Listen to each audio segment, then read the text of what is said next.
Go get Grandpa out of the green room. He's got to get in front of makeup before he goes on camera. Good evening, everyone. I am here with my son Kai and my dad Jim, and this is Coffee with Mildred. I'm Maria Erickson. Coffee with Mildred was my way of bringing the local stories you would hear sitting around the table with the old timers that you always wish you recorded, but you never did. And being able to bring that history to everyone who wants access to it. And so I've been going around and interviewing people, still have many more people to interview or go back to and get more stories from them. So tonight we are talking about Seagull Lake with my dad. We may know who won the election this evening by the time my dad gets through all of his knowledge of Seagull Lake. Maybe. So without further ado, I'm going to get started. If you have a map of Seagull Lake, you may want to grab one so that you can see all the nooks and crannies up close that we'll be talking about, or that my dad will be talking about. So without further ado, we're just going to jump right in here. I'm going to turn it around. I told you he had props if you saw my link on Facebook. All right. So there's my dad. Can we kind of see the map? We kind of can see the map. I think it's important to see both.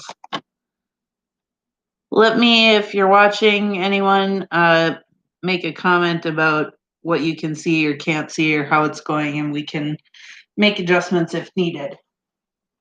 So, Jim Wiinanen, take it away. Thank you. I'm kind of a late comer to Cook County, and Seagull Lake was home for quite a few years. But before I get into it too deep, I want to give a shout out to the people that I'm drawing quite a bit of information from. One would be Jana Webster. She wrote a document that she called Kayashkans, which she translates to mean seagulls. She wrote that in 1997, and she compiled a lot of interviews with folks in the Seagull Lake area, the old timers at that time, and gathered quite a bit of information. It was really a good document. Another one that I became aware of about a year ago was a diary by Edna Slack, and she titled it The Wilderness Years, and it's a diary from 1934 to 1952. Both of these are available at, I believe, at Chickawauk Museum for people to look at up there. And then a third one, some people might recognize Kelvin Redstone as an author, but may not realize that he had a presence on Seagull Lake as well. And most of that Seagull Lake experience is described in his book called Challenge of the Wilderness, which he wrote in 1970. So those are the people that I relied on and found quite a bit of information about Seagull Lake. Some background first. Seagull Lake at the end of the Gunflint Trail. It's about 6 miles long from there to there, 2.5 miles wide at the widest. It has about 100 some islands, which makes it wonderful for navigating if and learning how to use a map. Its deepest part is 145 feet. And if you added, it's 4,000 acres, so about 6 square miles of water. And if you added up all the shoreline on it, you'd get 80 miles of shoreline. So we have to kind of go back and think in terms of Seagull Lake, pretty quiet place before there was a Gunflint Trail, before there was electricity, before there was telephone, and before there were white people. Just north of Seagull up here on Sag, that was quite a thoroughfare. That was busy for 100 years with fur trade from the mid 1700s to the mid 1800s. So lots of canoe traffic going back and forth from Lake Superior to the hinterlands of Canada. And researchers, the archaeologists have determined, though, that Seagull Lake had a presence of Native Americans. There were sites, some of them are still campsites that the Native Americans used eons ago. Down at the outlet to the lake, or inlet, is from Alpine Lake. That was a popular fishing area. And there's also verified pictographs here on the Palisades, the high cliffs on Seagull. So it wasn't wilderness per se, it was occupied. People lived there at least part of the year and were able to make their living and sustain themselves. But in the early 1920s, the Gunflint Trail, as we know it, ended around Hungry Jack Lake. It had been developed off and on and slowly and here and there from Grand Marais up to Hungry Jack. And one of the, I'll jump around a little bit, but the one of the early pioneers for Seagull Lake was Russell Blankenberg. And Russell and his mom operated a resort in northern Wisconsin and had a lot of Chicago clientele and Milwaukee and so forth. And in the early 20s, some of their guests started saying, well, we're not going to come back next year. We hear there's a road going in up in Minnesota and the fishing is better. So Russell got kind of excited about that and decided to make a trip himself. I think it was probably 1924 or so that he came up to Hungry Jack and then paddled from there to Gunflint Lake. He had some inside knowledge that Governor Price at the time had some interest in mining, and Price was going to kind of push this Gunflint Trail idea at least up to Gunflint Lake and be able to access that area. So Russell wanted to get in on the front end of that, and he was going to buy a parcel on Gunflint that was going to be right where the Gunflint Trail would end, and he would capture all of these visitors then coming in. But that land happened to be owned by a mining company, so he had to buy property east of that, about a half mile, which is where Gunflint Lodge is right now. So that was his kind of first venture in Minnesota. And then as I built up that resort and then realized that the Gunflint Trail was going to be pushed further north up to Seagull Lake. So not to miss out on that opportunity, he had a chance to sell Gunflint Lodge to the Spunners, and people will recognize Justine's married name as Justine Kerfoot, and the Spunners then started operating Gunflint Lodge. And Russell then, knowing that the road was going to be built in 27, 28, Russell wanted to buy a little chunk right up here so that he could start a resort. And found out that that parcel was owned by a Civil War veteran who lived in California, and got in touch with the guy and said Russell wanted to buy a little chunk of that, and the guy said, no, you're going to have to buy all of it. He wanted to get rid of it at the time.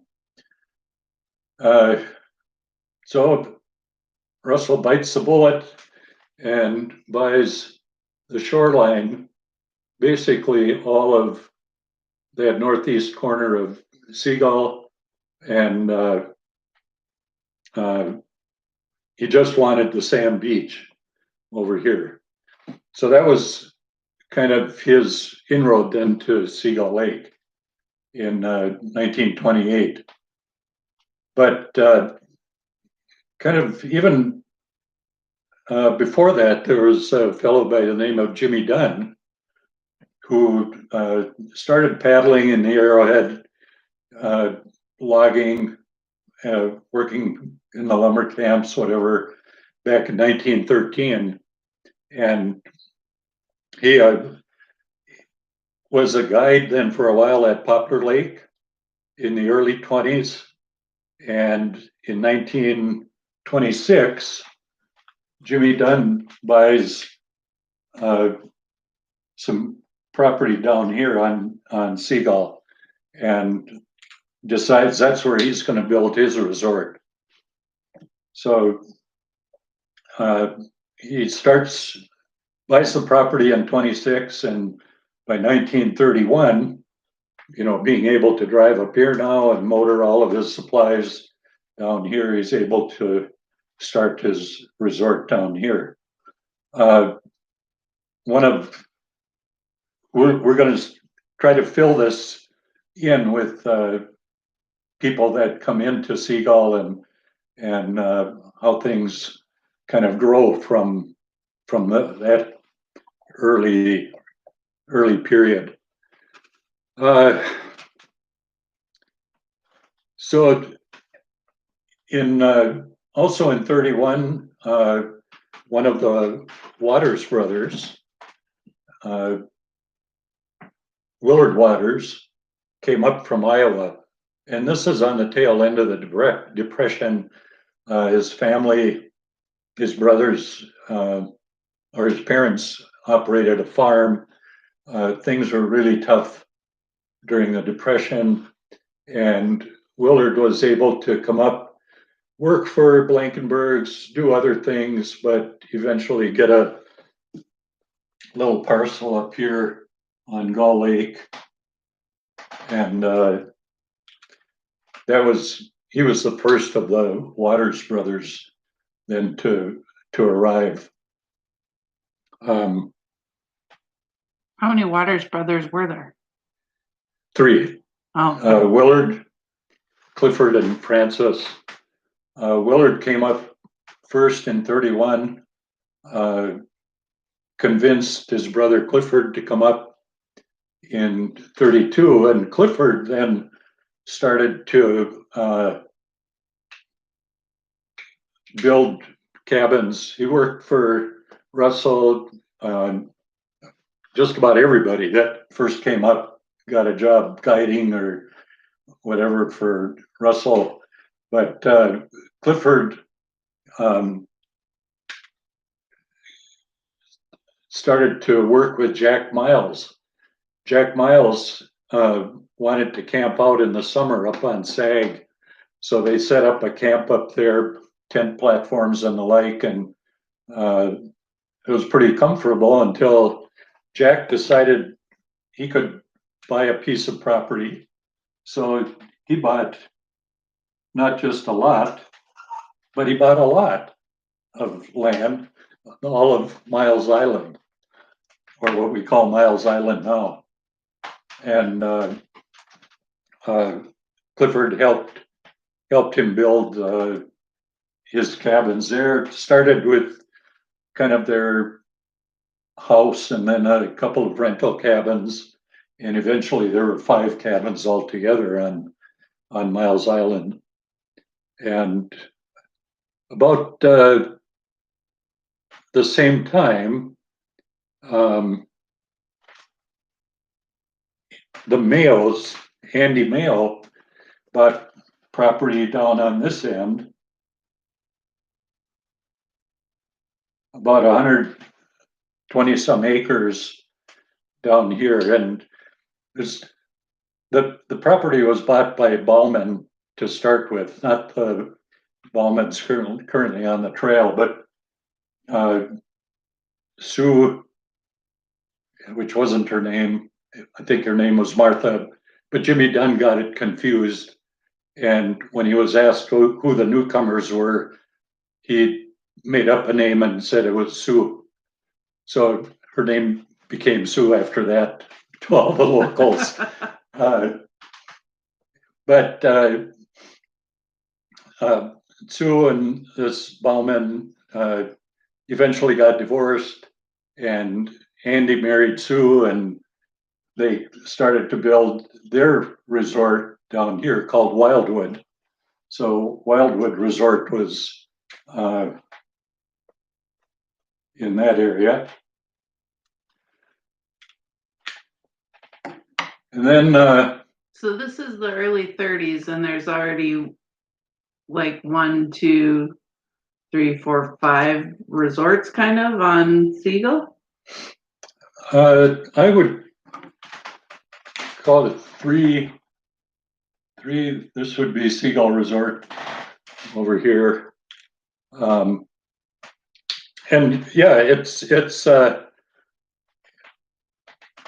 kind of interesting that in that 30s and 40s that the lake became quite developed, and then in all of our wisdom, the government and environmental concerns decided that it should be made wilderness. Well, it's already occupied by people and places in the lake, and that's a whole, political history of this place as well.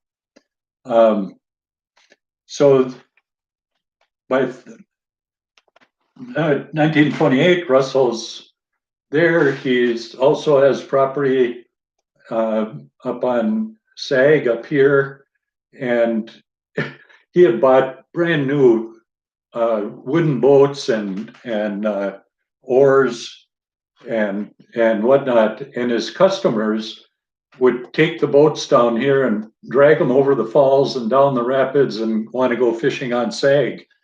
And then when they'd bring them back, they were all beat up and whatnot. And Russell just couldn't believe it, how abused his equipment was. So he decided he needed to have a place up on Sag.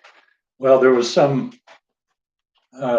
wasn't any road. The road ended here at Seagull. So he and I think either Art Nunstead or Al Edstrom or whatever, they decided to build their own road. And that's part of the local history. In the late 20s, 30s, they started to build this road to get up to Sag and have access then to Big Sag, where all the big fish were. Oh, incidentally, when he started Seagull Resort here, the limit on lake trout was 20 per person. So it was quite a fishery at that point. Do you have a picture of Blankenberg's? Or is that coming later? No, even Russell, 1931, the road, their little gravel road gets built. They built it with horse-drawn wagon, and the guides and summer help would be shoveling sand onto this wagon laid with flat 2x4s across the rack. And I think they got it pretty close to kind of that area. There was a lot of sandy soil. And then drive the horses down the road and start tipping the 2x4s from the edge of the wagon towards the middle to unload the wagon and drop the load, put the 2x4s back, go back and shovel another load. So by 31, they had that finished up to Sag, and their guests could use the road for free. But anybody else that wanted to go up, they had to buy a ticket for $1. And Clifford built a ticket booth actually for him right here, and he did such a good job with the ticket booth that they only charged for 1 year, and then the county took it over. But it was such a good cabin. Russell took it and started using it for a rental cabin then at Seagull Resort. But in 1931, the summer help, Eve showed up probably in 29 or 30, and she was a ranger. She was from a little community called Masaba near by Wabick and Gilbert. And she graduated high school there and went to college in Duluth Teachers College. Needed a summer job. Russell was down recruiting at the school. She signed on and came up, and they must have been a pretty good team that they got married then in October of 31, I think it was. Eve thought it was kind of a good deal to get married to a guy who wasn't very particular about food and could live off soup. So she bought into the arrangement. So that kind of gets the road up there. Getting on into the 40s, 30s and 40s, telephone, a rudimentary telephone system was strung from Grand Marais. It was I think it was a single wire, something left over from World War I, and there was no privacy. You picked up the phone to see if somebody was talking, and if nobody was there, then you could ring up a coded ring for wherever you were calling. Eve thought it was a pretty good deal because you could keep up on all the gossip on the trail by listening in. So that kind of gets us up into the 30s. They built the Mails place down here. 1932, Clifford shows up. All three brothers were up for the 1933. I think Willard stayed. Clifford and Frances went back to Iowa and convinced their mother, Edna, to leave, that there wasn't going to be a future down there. And I still haven't figured out why. I mean, she goes by Edna Slack, and could be a second marriage or maiden name or whatever, but Edna decides to come up in 1934 in the spring. So they arrive, they stay with Willard up here, and her diary is just a treasure trove of experiences living on Seagull and so on. And she particularly describes one day of paddling with Frances and Clifford. Very good description coming up the river, portaging around the falls, paddling up the ripple here. and looking at this parcel of land that Clifford and Francis wanted to buy. And they pull in here and decide to have lunch, climb up on the hill at this point, and then make the return trip back. Later in the summer, find out that they cannot buy this piece. So Francis jumps at the chance to buy this parcel here and starts to build cabins. And this is what he calls Quiet Cove Resort because of the little protected bay for the cove there. And that he continues to build on that in 34. In the 40s, then some other folks move in. Ted and Lil Carlson bought property here, and they're from the cities. Ted was a retired electrical engineer for the railroad, so he was pretty good at cobbling stuff together. Eventually, he had a windmill to generate electricity, as well as a little generator to power his radio so he could listen to ball games, and eventually had electric lights. There's a very good story in the Cook County Historical Society newsletter where Ted gives a parcel of land right here to his nephew, Harry Lammers. Says, I'll give you a piece of land up here if you want to build yourself a log cabin on it. And Henry and his friend, can't remember what his name was, come up for several summers, high school and into college, to build their cabin. And the cabin stayed in the family for years, even through their experience in the Korean War and so forth. They were here.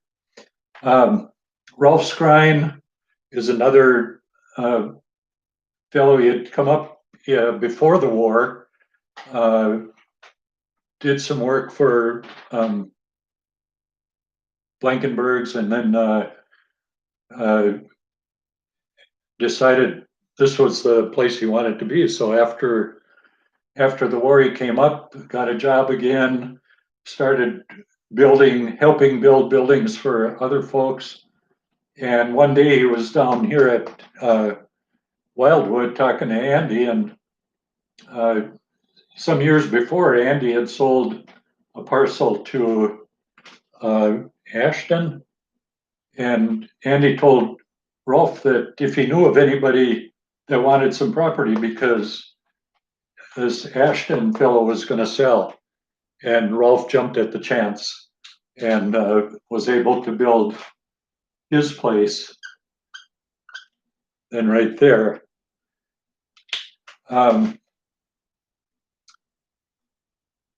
And another family that bought property from the Mayos was Peter and Laura Blomberg, and they built their place on this point. It's starting to look like Lake Minnetonka in the cities. It was quite busy, and in fact, Jimmy Dunn peeled off a chunk across the bay for Tibbetts, and they built a place high up on a rock right there. And it didn't take too many years before the Tibbetts were tired of carrying everything up the hill, and it was the first place that had a kind of an elevated rail system to move things from the lake up to the cabin at the top of the hill.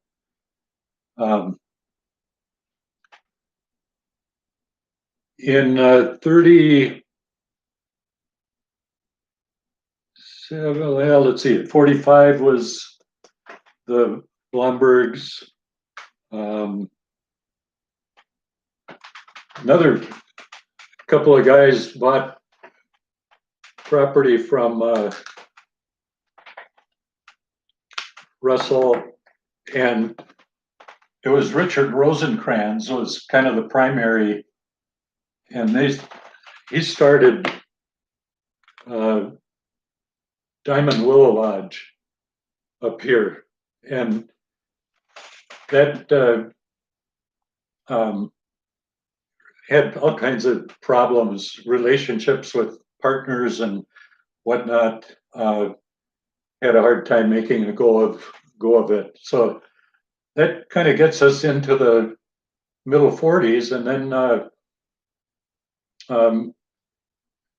little bit more about Russell Blankenberg. So from 28 until the 50s or thereabouts, he had a primary, his college education was chemistry, and he worked for US Steel out east in Gary, Indiana. He studied in France as well after the war, after the First World War, and came back and was interested in minerals. So he started acquiring property. And to look at a map, Bill Douglas put one together of all of the 40s that he had been involved in. It covers Loon Lake, Gunflint Lake, all of Seagull area here, and a kind of an interesting twist. He owned property on Basswood Lake out of Ely, and in the late 40s, when the government started to buy up these private holdings within the roadless area or the Boundary Waters canoe area, eventually, rather than sell his parcels in Ely, he asked for an exchange. So in the exchange, he acquired these two islands on Seagull Lake. And also he owned all of this island, which is now called Eagle's Nest Island. And in 48 or 49, a sawmill operator logger by the name of Bud Bent from Devil's Track Lake came up, bought the island from Russell for its timber, white pine, Norway pine, and set up his sawmill then at the end of this bay. So this was Bud Bent's sawmill, and Wayne Anderson has some great stories about working for Bud Bent's up at the sawmill. So in the winter, he had an ice road, almost 6 miles to get to Eagle's Nest Island, which originally was Blankenberg Island, then became Bent's Island, and now it's Eagle's Nest Island again. But would use the dozer to drag the logs off the island, drag the logs all the way up here, and then the next day, Wayne and cohorts would mill the logs and get them sent off to the market. Well, Russell has all this shoreline that is just all rocky. I mean, there's no landing place except for the gem of a sand beach that he owns. So in order to increase the shoreline value, he would take loads of chips and bark and slabs and sawdust from Bud Bent's sawmill and drag it down and put it over the rocks on his shoreline, and then advertise it as pristine, easily accessible to the lake lots, and was able to sell his shoreline that way. Um, so that so Francis acquired the parcel up here. Clifford wasn't really interested in operating a resort or anything, but he was able to acquire this parcel on 3 Mile Island, and that would have been the late 30s or maybe early 40s. And so he would started to build his log cabin, and it was interesting to read in Edna's diary about the war in Europe and the growing concerns for the United States, and eventually the United States declaring war on Germany in 41, I think, and Pearl Harbor and the like. And she details the various Seagull residents then that are drafted or enlist in the service. Um, uh, and including her sons, Francis, and I'm not sure that Willard was in the service. I think he might have been too old. But Clifford was drafted and ended up going to England during the war. So he had to leave his unfinished cabin. And Francis went in the service as well, but he was stationed in Portland, Oregon. He had such good mechanical skills, they pulled him out of the infantry to help him maintain equipment in Portland. And Edna writes then about how precious it was to get letters from her sons and to hear news of the other people that were in the service during the war years. Francis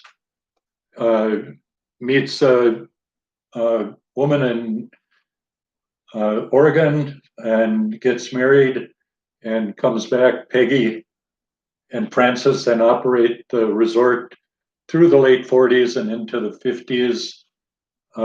Clifford marries a woman in England, Hilda, and he comes back in January, I think it is, and works on the cabin. And Hilda comes in March. They might have been closer to a year apart, actually. But they set up here, and so in late, now we have to add in another couple of characters.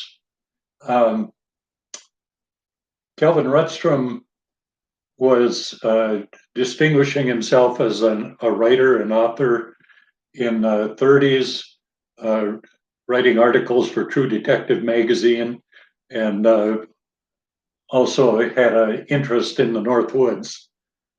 And in fact, he was the wilderness instructor for Camp Lake Hubert, private camp in central Minnesota. He first, I think in the 30s, found property in Hovland, started to develop that and write about living in the wilderness area. But that got to be a little bit too busy. Highway 61 bringing a lot of traffic that way.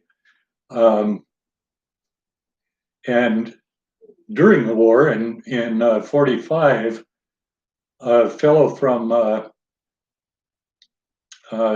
New York, Davenport, New York, by the name of Walter McFarland,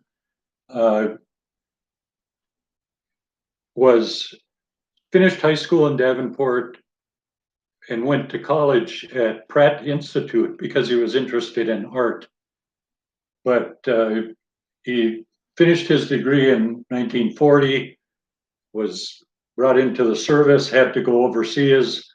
I've been privy to some of his letters home from fighting on the front, and it's not pretty what he describes people doing to people during the war. But in Europe, he was able to get a hold of a Canadian history magazine called The Beaver, and in it was an article written by Kelvin Redstone. And he started a correspondence with Redstone, such that after the war, McFarland is back in New York. He hikes in the backcountry of the Adirondacks. Kelvin Redstone invites him to come to Hovland and let's go on a canoe trip. And in 1947, they paddled from the end of the Arrowhead Trail or in that area. Eventually, at the end of in the winter of 47, Kelvin Redstone acquires a piece of property right here and writes about it in his book, Challenge of the Wilderness, where he snowshoes down here, meets the lovely couple, Trapper and his wife, which are Cliff and Hilda. He, as part of the wilderness experience for the campers at Camp Lake Hubert, they come and help him build his cabin on 3 Mile Island. Well, during that time, then McFarland is also interested. He can get away, he can get into the woods, and kind of thinking back, being away from society was his way of coping with PTSD, is what they call it now, but his experiences during the war, I'm sure, affected him deeply. But he also, he was of the mind that he would only work enough so that he could pursue his art. And he was an exceptional artist. So Walter McFarland worked for the various places here. He was given, the Mayos said that he could stay at their place all winter if he would paint a painting for them, and he could stay there for free. And so he figured, well, I better not finish the painting right away, because if I did, then I'd have to leave. So he worked on that painting. Well, Redstone knew of Walter's interest in painting, was willing to take a painting of his and bring it to to a advertising agency that Redstone worked with for his books down in the cities. And the painting went down, and the advertising agency said, yeah, it's nice work, but we don't have anything like that for him to do, but we'll give him some other painting assignments. So Redstone came back up, invited McFarland over to tell him the good news that he had some art assignments, gave him his painting back, and as Kelvin Redstone says, he should have guessed. Walter McFarland took that painting out because it was rejected by the advertising agency. He busted it over his thumb, said he's never going to paint for anybody else, but he wants to paint for himself and wants to be it perfect. And during that time into the early 50s and middle 50s, there's more stuff going on Seagull Lake. So Kelvin Redstone's remote wilderness area is getting too busy. McFarland is disenchanted story has it that some local people didn't appreciate his artwork either. And those two got to talking and said, where do you want to go? Walter says, I'd like to go to Canada. Okay, when do you want to go? Well, why don't we go right now? And through that evening or night, or maybe the next day, they pack up, paddle out, get in Redstone's vehicle and drive up to Sioux Lookout. And kind of the rest of the story for Walter McFarland takes place out of Sioux Lookout, but that was his life here on Seagull. He wanted to pursue his artwork, and was very good at it. His paintings and his work is very rare, but I have a kind of a self-portrait sketch of by Walter McFarland.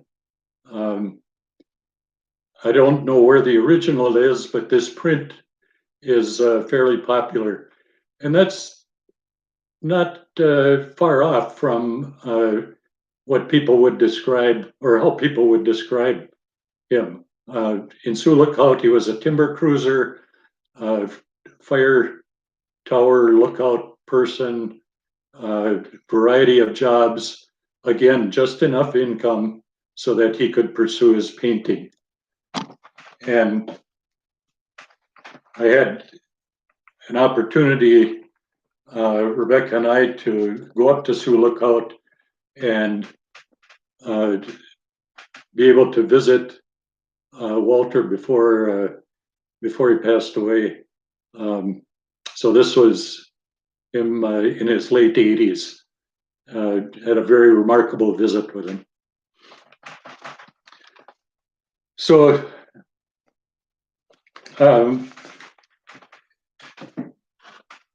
Redstone was quite the entrepreneur.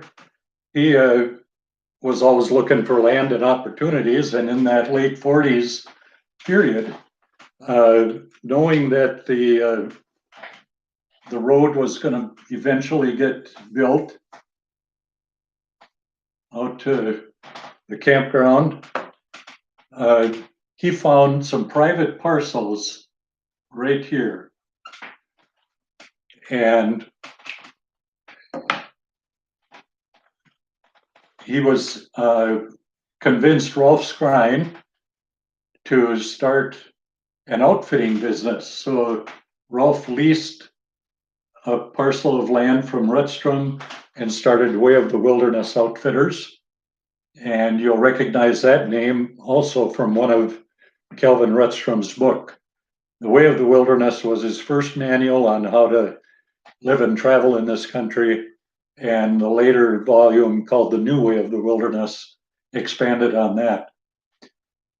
Clifford and Hilda also wanted a steady income, and they leased a parcel from Redstone up here called, which they built a store, and North Country Trading Post, I think they called it, and they operated that for many years.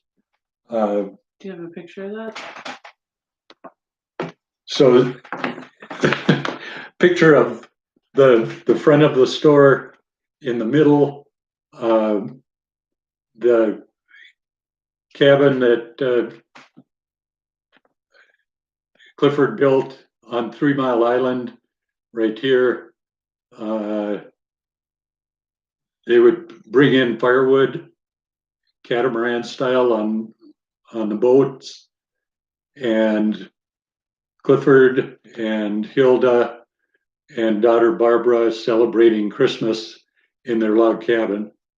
That log cabin was one of the gems that I've ever seen. For a cabin that had from the outside, it had 2 ridges. But when you walked in the cabin, in the 5 rooms that were in the cabin, each room had its own ridge. And he did all that log work by hand. It was just just beautiful. So we get to the 50s. There were another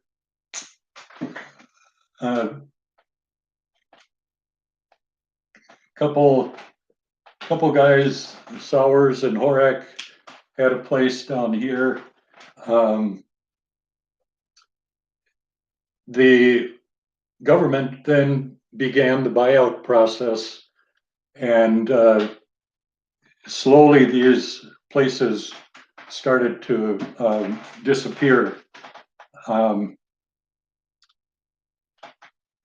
The Browns, the lodge there was dismantled. I think it went to Poplar Lake.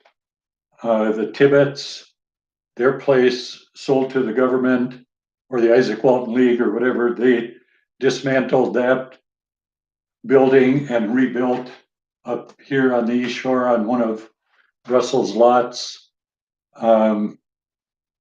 Jack Miles sold to the government.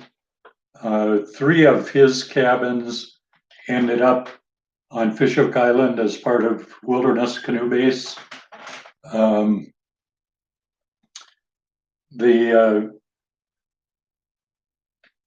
Ralph Skrine bought his cabin back from the Forest Service and reconstructed it up here at his property. That both Waters and Skrines eventually bought their land from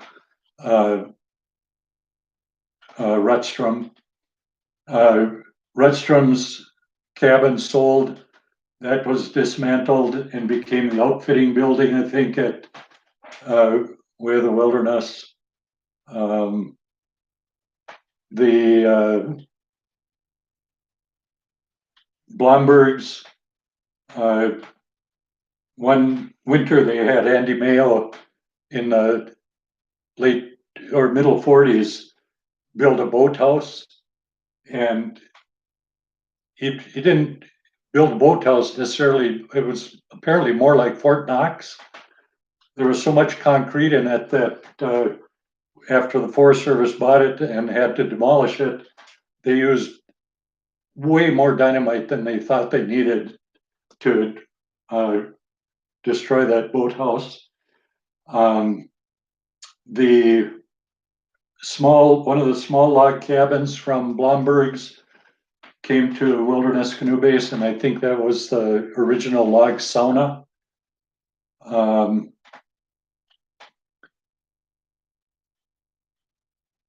Lammer's cabin, either that one or a small frame cabin, was one of the last ones to be dragged out of it. It came out whole to the subsequent owners of Seagull Resort.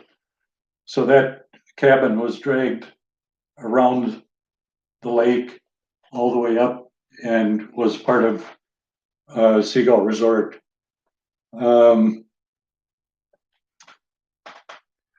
Lil Carlson, she said, Ted, you can go ahead and build your cabin up there, but if you want me to come and visit, you have to make sure there's a piano there for me. And Ted scratched his head and tried to figure out how to do that, but he eventually was able to get an upright piano out to his cabin, and he and Lil had many good summers there. The Waters, Cliff and Hilda's place, eventually it was sold to 2 families from the cities who bought it thinking that that was going to be their wilderness place. And they wanted to run power out here. So this new set of families asked me to plow a road, ice road out so that REA could put in the power line. So I did that in March and couldn't figure out why nothing happened. Found out at the end of the following summer that the rules were that they could owned the place until they died, but they couldn't make any improvements. Running power constituted making improvements. They said the heck with that, so they sold out to the government. Their log cabin was auctioned off. The families came up, parked in the parking lot up here at Wilderness Canoe Base, and I asked what they were doing, and they said they're emptying out their stuff from their cabin. Oh, okay. What are you, what are you going to do with the stuff that's left? We're just going to leave it in the Forest Service. They'll burn it down or discard it, burn it up some way. I said, well, do you want to donate it to the camp? And sure, yeah. So we made a list of probably 30 some things, from building materials to furniture to bathroom fixtures, beds, and a piano, and a 29 Pontiac chassis or something like that was stuck in the woods on the shoreline.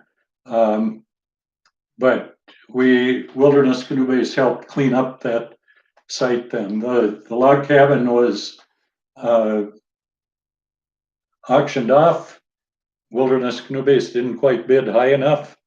It ended up on SAG, was rebuilt up there. Gorgeous little place. Unfortunately, it burned in the Ham Lake fire. And I think maybe to close, as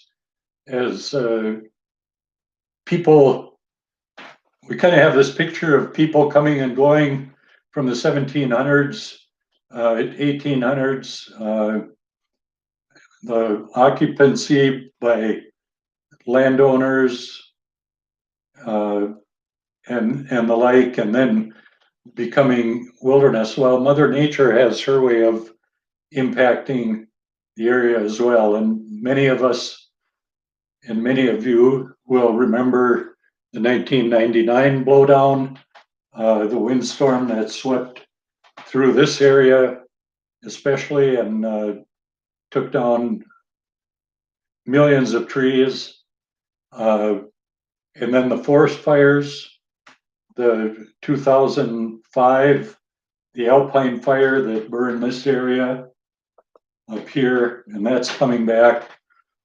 The Cavity Lake fire starting down here and burning up through mostly to the west.